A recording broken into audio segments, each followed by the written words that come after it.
Goeiemôre vriende, so hier aan die begin van 'n lang naweek, die van julle wat maandag so 'n bietjie verlof insit, die van julle wat 'n bietjie weggaan, net om so 'n bietjie weer asem te haal, geniet dit, ry asseblief veilig. Kom ons raak net so vir 'n wyle stil in die teenwoordigheid van die Here.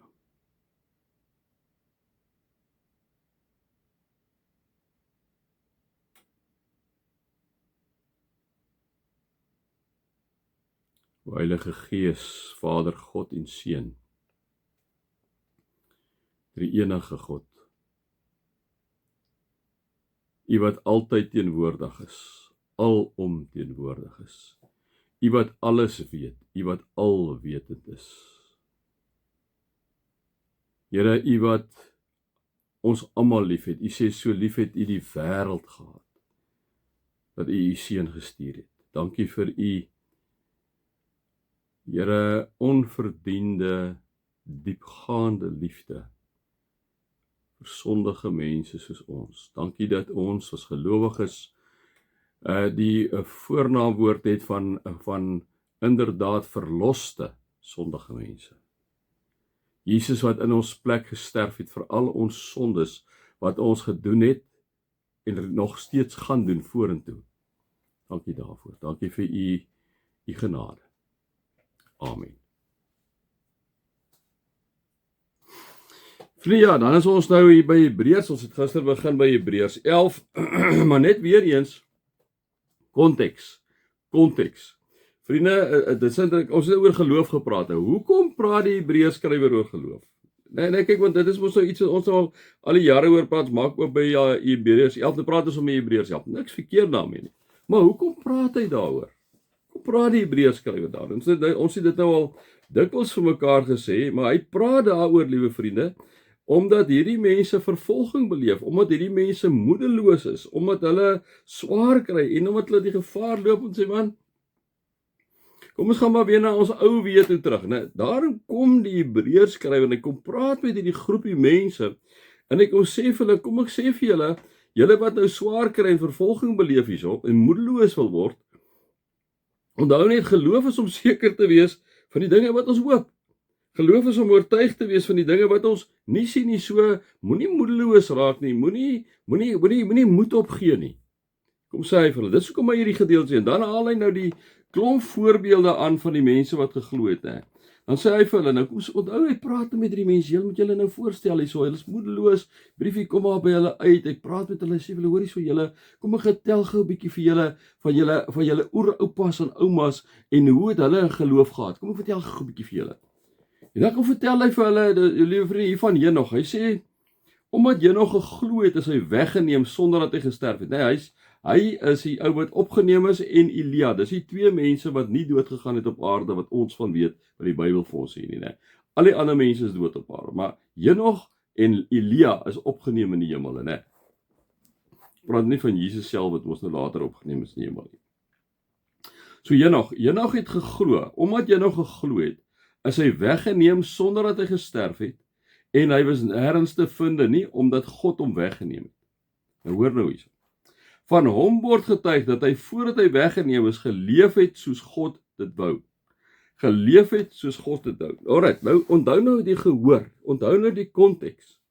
So wat kom sê hy vir hierdie mense? Hy kom sê vir hulle, wat het jy nou gedoen? Hy het geleef soos God dit wou. En nou kom sê hy vir hulle, hoor hierso julle wat nou hier is, julle wat half moedeloos is, julle wat vervolg word, julle wat half uitgelewer voel, né?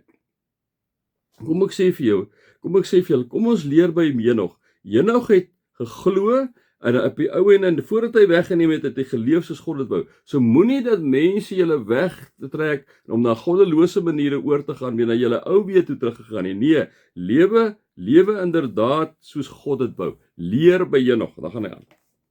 As 'n mens nie glo nie, kom sê hy, nou onthou nou weer die gehoor. So nou, hulle begin nou 'n bietjie wil 'n bietjie begin wegdwaal, hulle kry te seer, hulle is moedeloos, so hulle wil 'n bietjie begin wegdwaal. Nou kom sê hy, as 'n mens nie glo nie, is dit onmoontlik om te doen wat God wil. Dis wat kom sê, hoor jy, as jy nie glo nie, gaan jy nie maklik doen wat God wil nie. So onthou dit nou, kom sê hy vir hulle, dan gaan hy aan. Wie tot God nader moet glo dat hy bestaan en dat hy die wat hom soek beloon, hè. Wie tot God nader, en wat doen hierdie mense? Hulle word vervolg, hulle is moedeloos, liewe vriende. Hulle nader tot God. Hulle nader tot God. Dan kom sê hy net vir hulle, as 'n mens nie glo nie, is dit onmoontlik om te doen wat God wil. Wie tot God nader, moet glo dat hy bestaan. So julle wat nou, julle kan nie begin toegee aan al die nonsens nie. Julle moet glo dat God bestaan. En dat hy die wat hom soek beloon. So julle moet God soek. God sal julle beloon met wat? Met die ewige lewe, né? Kom praat met hierdie goeie. Daarom sê ek altyd vir julle, wanneer ons kyk na die Bybel, gaan kyk na die kontekste, liewe vriende, dan verstaan ons dit soveel beter. So hy kom praat hierso inderdaad met hierdie mense. Kom ons vat nog een voorbeeld. Nou kom sê hy ook vir hulle, kom ek gee vir julle nog 'n voorbeeldjie, kom sê hy, vir julle wat swaar kry. Omdat Noag geglo het, het hy God eerbiedig en gehoorsaam toe hy gewaarsku is oor dinge wat nog nie gesien word nie, né? So hierdie mense was goddeloos gewees daai tyd in Noag se tyd. Toe sê God, ek gaan die hele aarde verdelg, maar nie jou en jou familie nie, né? So. Omdat Noag geglo het, het hy God eerbiedig en gehoorsaam toe hy gewaarsku is oor die dinge wat nog nie gesien kon word nie.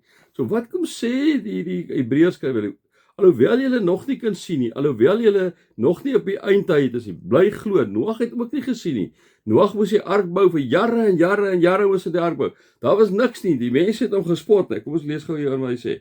Daarom het hy die ark gebou om sy huisgesin te red. Sy geloof was in veroordeling van die wêreld, maar dit het hom erfgenaam gemaak van die vryspraak wat deur die geloof kom. So wat gebeur met Noag met die ark se bou? Julle kan dink hulle het hom gespot, hulle het hom uitgelag, hulle het gesê dat hy van sy sinne beroof, bou hierdie enorme ding vir wat? Om vir die eendag as sal nou reën kom, né? Hulle het gedink as jy te mommel. Maar wat? Noag het geglo. En hy kom sê, die skrywer kom sê vir hierdie klompie mense wat uitgelewer is, wat moedeloos is, vervolging beleef en gedink het, ag, kom ons los hierdie Christelike geloof. Kom sê hy vir hulle, kom ek vat julle na die geloofsvaders toe, en na die geloofsmoeders toe, en ek gaan wys vir julle wat hulle geglo het. Selfs 'n ou soos Abraham, God het vir hom gesê, hy het niks gesien nie, mense het hom bespot, mense het hom verkleineer, maar hy het geglo in God, hy het vasgehou in God, het die ark gebou en op die ouene as hy gered het. Kom sê hy net vir hierdie mense, hou vas aan God, al sien julle nie nou nie. Wees oortuig van die dinge wat julle sien. Wees oortuig daarvan dat God is by jou. God loop op pad voor jou uit. Ja. Mag julle God se liefde ervaar, sy genade en sy teenwoordigheid. Amen.